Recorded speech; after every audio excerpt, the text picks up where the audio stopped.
Today we're looking at the 2022 Barletta Cabrio 24QC Pontoon with a 115 Merc and lifting strakes to get this boat up and on top of the water and moving you across that lake and having a good time.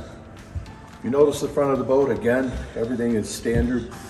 USB port, high-end stereo, lights, storage underneath all of the benches, cup holders.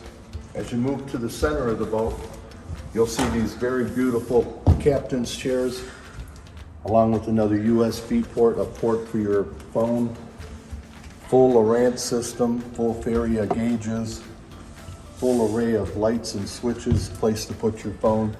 Comes with RGB lights, so the whole boat lights up inside. Power bimneys, again, are always standard on all Barlettas. As you move your way to the back of the boat, you will see your ski tow bar, flag, ladder, large aft area on the back of the deck, your 115 Merc, storage underneath both of these benches, along with another USB port, the most in the industry. That's Barletta with all of the standard features.